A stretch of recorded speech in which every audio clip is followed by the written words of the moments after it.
ይህ ሰው ለ10 ዓመታት በየቀኑ ለ19 ሰዓት ያህል የማርሻል አርት ስልጠና ይወስድ ነበር።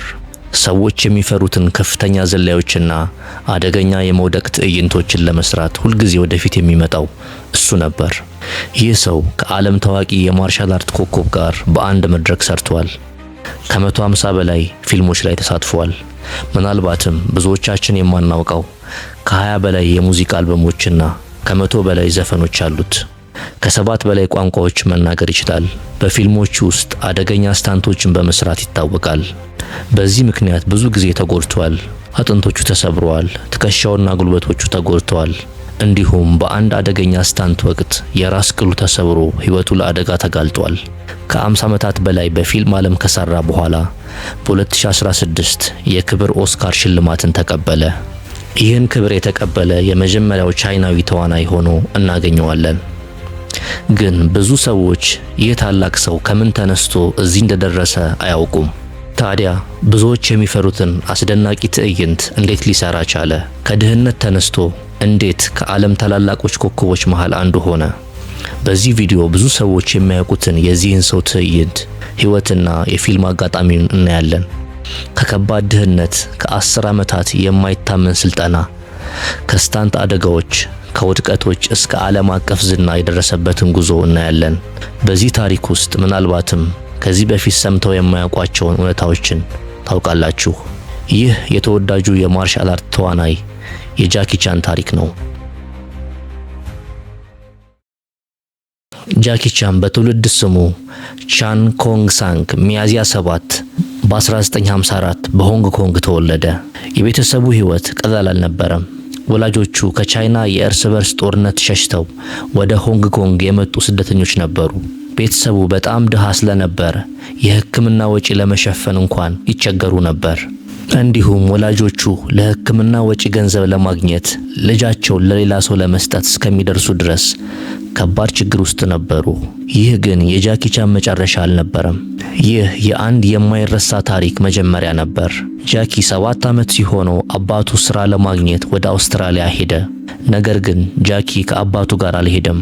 በሆንግ ኮንግ ውስጥ ወደ ቻይና ድራማ አካዳሚ የተባለው የቤጂንግ ኦፔራ ትምህርት ቤት ውስጥ ገባ። ከዚያ ቀን ጀምሮ የህይወቱ ፈተና ጀመረ። ወላጆቹ ከትምህርት ቤቱ ጋር የ10 ዓመት ውል ተፈራረሙ። በየቀኑ ከጠዋቱ 5 ሰዓት ጀምሮ እስከ እኩለ ሌሊት ድረስ ከባድ ስልጠና ይወስድ ነበር። የአካል ብቃት፣ ማርሻል አርት፣ አክሮባቲክስ፣ ዘፈንና የመድረክ አፈጻጸም ይማር ነበር። ይህ በየቀኑ ለ19 ሰዓታት የሚለፋው ትንሽ ልጅ አንድ ቀን የዓለም ታሪክን ከሚቀይሩ ተዋናዮች አንዱ እንደሚሆን ማንም አላወቀም ነበር። ከ10 ዓመታት በላይ የቆየው ከባድ ስልጠና በ1971 ተጠናቀቀ። ጃኪ ቻን ከትምህርት ቤቱ ተመረቀ። ብዙ ሰዎች ከዚህ በኋላ ሕይወቱ እንደሚቀል ያምኑ ነበር፣ ግን እውነቱ ከዚህ የበለጠ ከባድ ነበር። ለ10 ዓመታት የተማረበት የቤጂንግ ኦፔራ በዚያን ጊዜ ተወዳጅነቱን እያጣ ነበር። ይህ ማለት የተማረው ሙያ ስራ አያስገኝለትም ማለት ነበር። ጃኪ አንድ አዲስ መንገድ መፈለግ ነበረበት። ያ መንገድ ደግሞ ወደ ሆንግ ኮንግ የፊልም ዓለም ወሰደው። ግን በዚያም እንደ ዋና ተዋናይ አልተቀበሉትም። እንደ ስታንት ተዋናይ ሆኖ ስራ ጀመረ። ደሞዙ ትንሽ ነበር፣ አደጋው ግን እጅግ ትልቅ ነበር። ሰዎች የሚፈሩትን ከፍተኛ ዝላዮችና አደገኛ የመውደቅ ትዕይንቶችን ለመስራት ወደፊት የሚመጣው እሱ ነበር። ምክንያቱም ከልጅነቱ ጀምሮ ስቃይን ተለማምዶ ነበር። በዚህ ወቅት ጃኪ ቻን ከዓለም ታዋቂው የማርሻል አርት ኮከብ ብሩስ ሊ ጋር የመስራት እድል አገኘ። ፊስት ኦፍ ፊውሪ እና ኢንተር ዘ ድራጎን በተሰኙ ፊልሞች ውስጥ እንደ ስታንት ተዋናይ ተሳተፈ። አንድ ቀን ግን ያልጠበቀው ነገር ተከሰተ። በኢንተር ዘ ድራጎን ቀረጻ ወቅት ብሩስ ሊ በስህተት ጃኪ ቻን ፊቱን በዱላ መታው። በቀረጻ ላይ ያሉ ሰዎች ደነገጡ። ነገር ግን ጃኪ ስራውን አላቆመም። ብሩስ ሊም በጣም ደነገጠ። ከዚያም በኋላ ጃኪን በተለየ አክብሮት መያዝ ጀመረ። ለጃኪ ይህ ትንሽ ክስተት ቢመስልም በፊልም ዓለም የመጀመሪያውን ዕውቅና አስገኘለት። በ1973 ብሩስ ሊ በድንገት ከሞተ በኋላ መላው የፊልም ኢንዱስትሪ ቀጣዩን ብሩስ ሊ መፈለግ ጀመረ። የፊልም አዘጋጆች አይናቸውን ወደ ጃኪ ቻን አዞሩ። ነገር ግን አንድ ስህተት ፈጸሙ። ጃኪን እንደ ብሩስ ሊ ለማድረግ ሞከሩ። ጃኪ ግን ብሩስ ሊን አልመሰለም። እሱ የራሱ የሆነ ማንነት ነበረው። ይህም ብዙ ፊልሞችን እንዲወድቁ አደረገ። ብዙ ሰዎች የጃኪን ህልም አብቅቷል ብለው ይቀልዱ ነበር። ነገር ግን ማንም ያላሰበው ነገር ሊከሰት ነበር። ጃኪ ቻን ሌላ ሰው መሆኑን መሞከር አቆመ እና የዓለም የድርጊት ፊልምን የሚቀይር አዲስ ስልት ለመፍጠር ወሰነ። ብዙ ሰዎች ጃኪ ቻን በፊልም ዓለም አልተሳካለትም ብለው አስበው ነበር። የመጀመሪያ ፊልሞቹ በተጠበቁት መጠን አልተሳኩም። ዳይሬክተሮቹ እሱ ሁል ጊዜ እንደ ብሩስ ሊ እንዲመስል ይፈልጉ ነበር። ግን ጃኪ አንድ ነገር ተረዳ። አንድን ሰው በመኮረጅ ታሪክ መስራት አይቻልም። በ1976 ጃኪ ከወላጆቹ ጋር ለአጭር ጊዜ ወደ አውስትራሊያ ሄደ። በዚያ ለጥቂት ጊዜ የግንባታ ስራ ሰራ። በስራው ቦታ ጃክ የተባለውን ጓደኛውን ሁልጊዜ ያግዘው ነበር። ሰዎችም ትንሹ ጃክ ብለው መጥራት ጀመሩ። በዚያ ሂደት ይህ ስም ጃኪ ተብሎ ተቀየረ። ይህ ስም በመላው ዓለም የሚታወቅ ሆነ። በ1978 ጃኪ ወደ አዲስ የፊልም ስቱዲዮ ገባ። በዚያም የፈጠራ ነጻነት ተሰጠው። ያኔ ህይወቱን የሚቀይር ውሳኔ ያደረገ። ከዛሬ ጀምሮ ብሩስ ሊን አልኮርጅም፣ የራሴን መንገድ እፈጥራለሁ አለ። ይህ ውሳኔ የፊልም ታሪክን ቀየረ። ጃኪ የማርሻል አርትን ከአካላዊ ቀልድ ጋር አጣመረ። በፊልሞቹ ውስጥ ይቀልዳል፣ ይወድቃል፣ ይነሳል፣ ይጎዳል፣ ግን በመጨረሻ በብልሃቱ ያሸንፋል። ይህ በዚያን ጊዜ በድርጊት ፊልሞች አዲስ ነገር ነበር። በዚያው ዓመት ስኔክ ኢን ዘ ኤግልስ ሻዶ እና ድራንክን ማስተር የተባሉ ፊልሞችን ተለቀቁ። እነዚህ ፊልሞች በእስያ ታላቅ ስኬት አስመዘገቡ። በጥቂት ጊዜ ውስጥ ጃኪ ቻን ከሆንግ ኮንግ አልፎ በመላው ዓለም ታዋቂ ሆነ።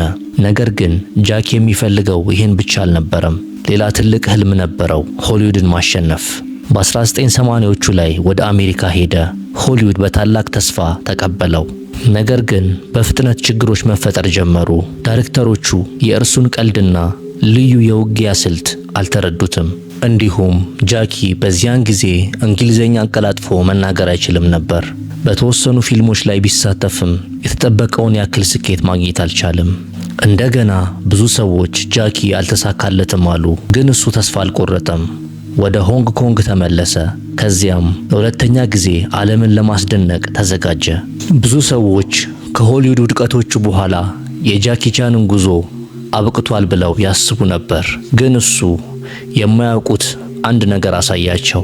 ጃኪ ቻን ውድቀትን እንደ መጨረሻ ሳይሆን እንደ አዲስ ጅማሮ ያየው ነበር። ወደ ሆንግ ኮንግ ከተመለሰ በኋላ የራሱን የፊልም ስልት የበለጠ አሻሻለ። አደገኛ ስታንቶቹን እስከ መጨረሻው ድረስ ይሰራ ነበር።